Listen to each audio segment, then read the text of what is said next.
Have you ever bought a book and just been like, why did I buy this book again? That's exactly what I felt before reading The Book of Tea by Okakura Kakuzō. So if I butchered that. And then I read it and I was like, this was a legitimately interesting and enjoyable read. Okay, let's talk about the elephant in the room. Look how small and cute this book is. This is amazing. I got this from the Japan Center because I'm pretty sure I was looking for some stuff on there and I came across this book and I'm like, I need to buy this. And then I did. It is such a beautiful book. You know, it would fit in my pocket on my commute to work and I just whip it out and be like, wow, book. It was amazing. But anyway, why did I buy a book about tea, and was reading a book about tea enjoyable? Well, what I can say is I bought it because I saw something obscure and I was like, oh, I want that obscure thing. And then did I enjoy reading it?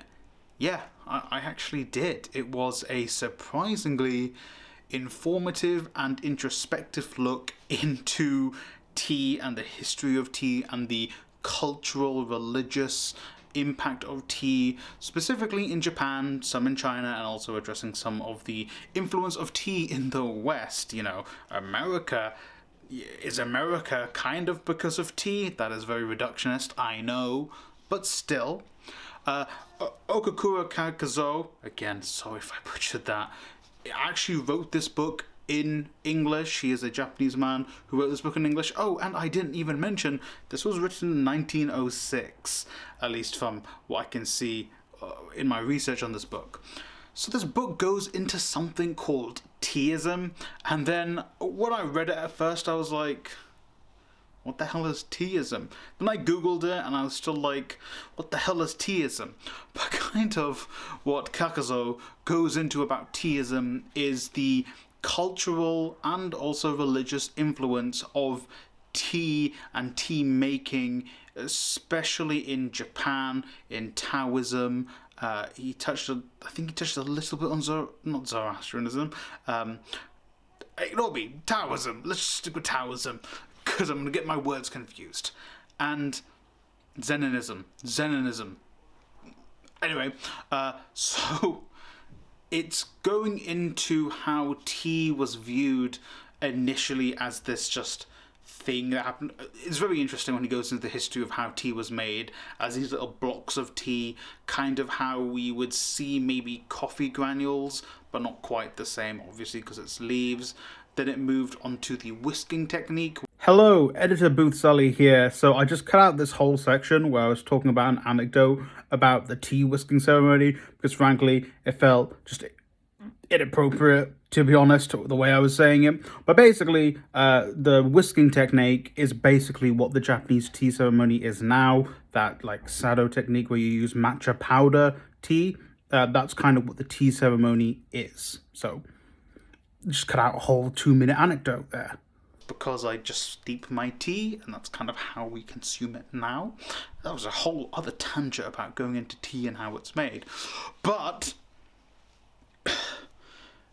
Kakuzō goes into talking about that history of tea, how it came over from China, talking about how Japanese culture is influenced and borrowed from Chinese culture a lot. If you watch and read up about Japanese culture, it is very much influenced, especially traditional Japanese culture, is very much taken, borrowed essentially from China and made a little bit more Japanese-centric.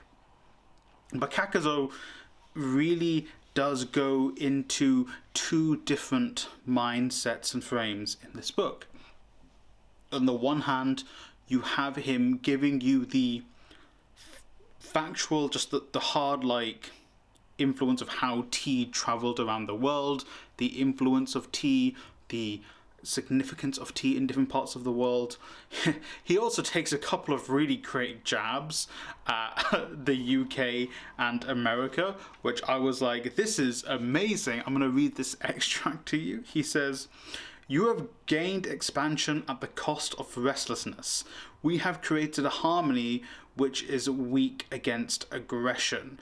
Will you believe it? The East is better off in some respects than the West. This was written in 1906 by a Japanese man, basically saying, we spread our culture, well, kind of China spread their culture to Japan, but I digress, because it's he's talking about the East, through trade and culture and tea, whereas the West obviously expanded itself through extreme violence. So a little bit, you know, if you go forward about 30 to 40 years in Japanese history, it's kind of like, okay, your point kind of loses weight, but also at the time it held a lot of weight.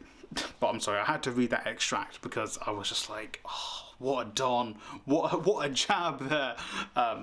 But then also, moving away from talking about the history and the culture of it, he also talks about the ceremonies themselves, how their influence is seen through a religious aspect, the almost cleanliness of tea making, the almost just putting your soul into this process is very a religious and spiritual process, which I thought was beautiful. And he does obviously relate it back to Taoism. He then goes into describing how one should go about making tea, the correct almost proceedings for it.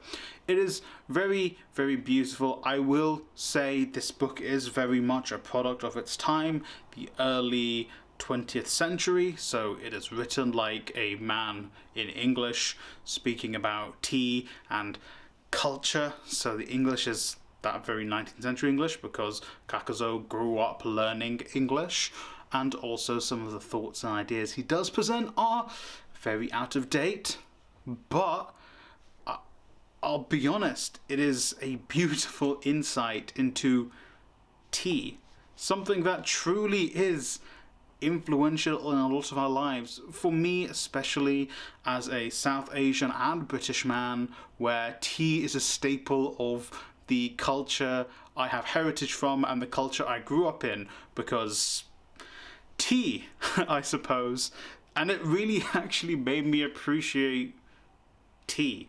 It made me appreciate drinking tea. I was supposed to have a mug with me as a prop, and I realized this at the very end of my recording.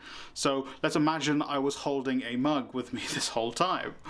But this is a cute little book. I mean, if for anything, get the book for how it is. It is this, like, the beautiful binding. I don't know what this is. I wouldn't call it felt, but I love the binding. And then this almost feels like a plasticky leather on it. It is just, if for not the contents but the beauty of the book. There are some amazing illustrations in here which I'm going to show you them, but look at that. That's a beautiful illustration. It is this, for a book that is about tea, for a book that cost me way more money than I'm willing to admit for a book of this size, it's beautiful.